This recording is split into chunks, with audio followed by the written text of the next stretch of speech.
Storage engine metrics, MongoDB has various storage engines. mmap, WireTiger, and MongoRocks are the most frequently used ones. And these have specific metrics. So WireTiger has a lot of metrics that are quite similar to InnoDB. Same goes for MongoRocks. And they work in a similar fashion. It also gives you good insight in how this storage engine actually performs compared to, for instance, excuse me, compared to another storage engine if you would have nodes with different storage engines. And you can see if there's any internal congestion happening. Suppose you're writing a lot of the same documents at the same time, you have a hotspot. This is the place where you probably will see that. For replication metrics, MongoDB is replicating similar to MySQL. Replication is not entirely the same as with MySQL. It's somewhere between traditional master-slave replication and Galera replication. Is a quorum-based cluster replication, where at least one secondary has to acknowledge. And therefore, you really want to know how long of a time you can keep your replica in sync. You want to see how far it's lagging behind and how saturated your Oplog is. Now, about the replication itself, in this diagram, you can see that we have the client connecting to the primary here and performing a write operation. The primary will apply that locally and then try to replicate that to a secondary node. And one of the secondary nodes will apply the same write operation and then acknowledge that to the primary. And only then the primary will respond back to the client. And suppose we have another secondary that's lagging behind too far. We could have an issue here if the Oplog, which is like the MySQL binary log, similar to that. I'll explain that in one of the other slides. If it can't contain a lot of transactions and the second secondary will drop out of the cluster and it wants to come back, it has to do a full sync to actually catch up. It's similar to Galera, similar problems. Before we dive into the key MongoDB metrics, I think JJ has another poll to do. Yeah, absolutely. Thanks, Art. Okay. And yeah, it's a good timing because we want to ask a quick question and to see what monitoring tools you're currently aware of yourselves, or maybe you're using them as well. It'd be good to know which monitoring tools you've been reading about, or maybe you're using them internally at the moment already to monitor MongoDB. It'd be good to get just an overview of that, whether it's Nagios or Cacti or Zabbix or Grafana, or maybe something else. It'd be great to get your input here. And of course, I'll share the results again in just a minute or so.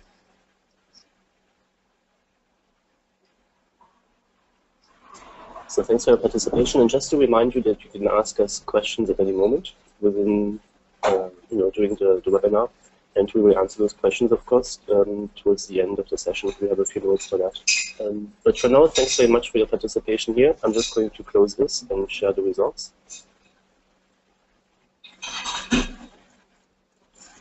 Okay, so it seems that most of you either know about or are using Zabbix and Nagios. And then other tools as well. Any comments on this, Art, before you continue? Well, I'm a bit surprised by the popularity of Zabbix in our audience. So Nagios and Zabbix are the most frequently used ones. It's good to see that a lot of people are using Grafana as well.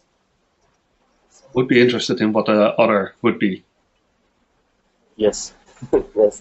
So maybe we can get some comments in the question section. Yes, that would be great. But thanks for the participation, and I'll hand back over to you now, Art. Thanks.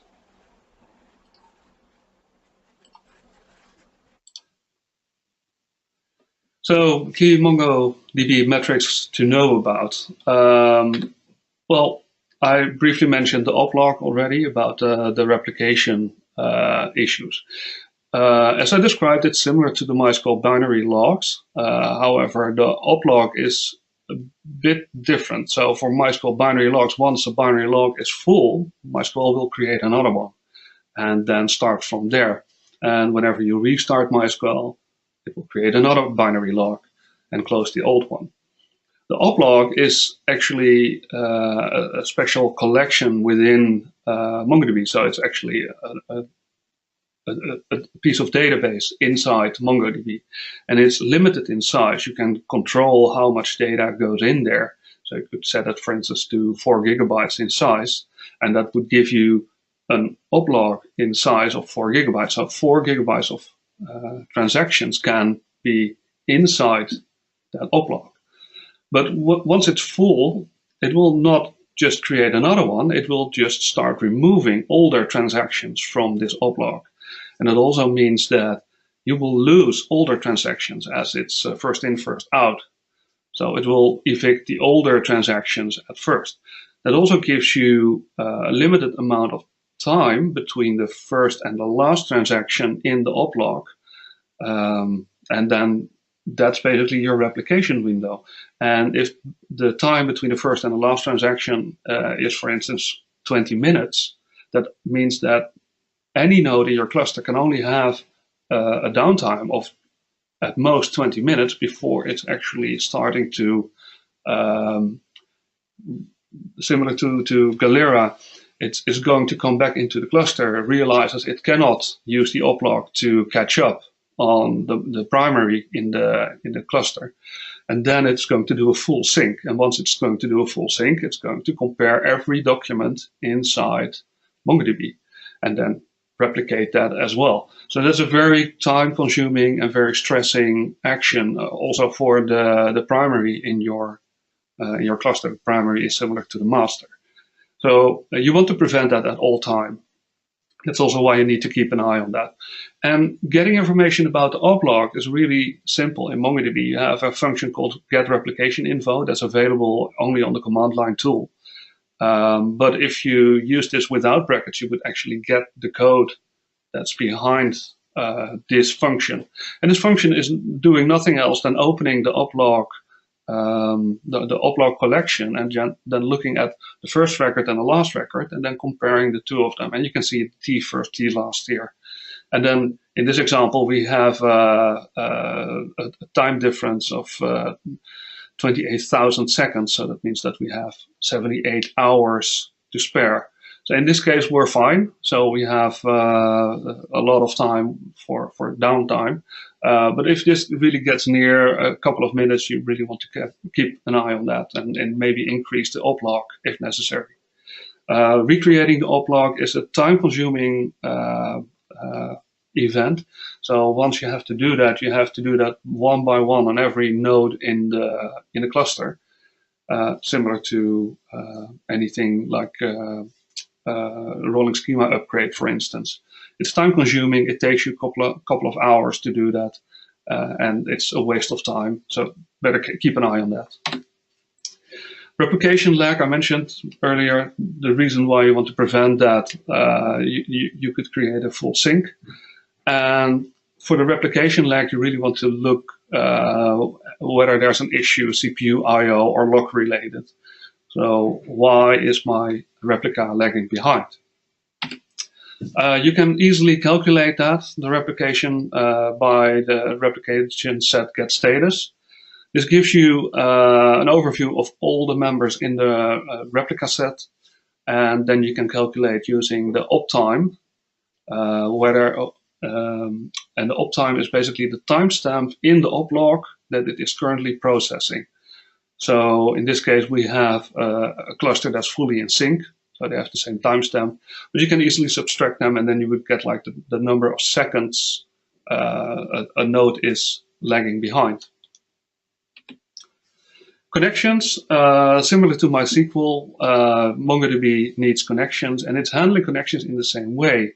So it's opening up a connection in a similar fashion, and that also means that you run into, for instance, ulimits, and you really want to keep an eye on that. So MongoDB has an addition where from the start, most client drivers support connection pooling. let's say the people have learned from MySQL and they created the connection pooling up front. Connection pooling basically means that multiple non-blocking queries can use the same connection at the same time, so they can interleave between each other. However, if you're performing a write operation, that will block that connection, and probably your client driver will spawn a new connection. Especially if it doesn't have enough connections in the pool, it will probably spawn additional connections. So that's something that could lead to, for instance, connection bursts. And that's also something you need to keep an eye on when you see the connections increasing. You might have locking issues on your write operations, or you have an application that comes in with request bursts. So that's something you want to prevent. Getting connections is really simple to get. It's just a server status.connections, where you can fetch the metrics of the current current connections in use and the number of them available. And you can also see the total number of connections that have been created in the past. Now, for transactions, in a similar thing, MongoDB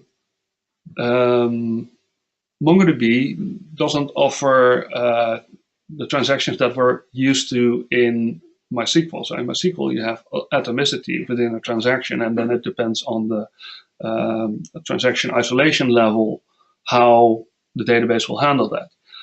In MongoDB, you have atomicity on document level, which is comparable to the row level of MySQL. However, these are not real transactions. They just write data, and they just make sure that nobody else is writing data to that same row. But there's no such thing as a rollback. Also, if you write data with an isolated operator, you can write to multiple documents at the same time. But that's giving you a similar to read uncommitted transaction isolation. And that translates into, I'm writing this data, and until I'm done writing this data, everyone will see the old stale data. So it's not really a very good isolation level to begin with. There's also no rollback. So if one of the rows of one of the documents you're writing to in the middle gives an error, you cannot roll back the previous ones you've already written. And it will also not work on shards because the data is written on multiple hosts at the same time, and it doesn't cross the shards, the isolated operator. So in that case, if you're working with shards, you have to write one document by one document. You can, however, also lock, for instance, similar to MySQL, where you do a table lock. You can do a collection lock, but then you have to do that within the client driver. So you have to lock the collection, do your update, and then release that lock. And that's obviously something you really do not want to do. For transactions, you can get the op counters. Those reflect the connections, similar to MySQL. If you want to get the total number of transactions happening in MongoDB, you have to add insert, update, delete, and command together. Those are basically all the transactions that happen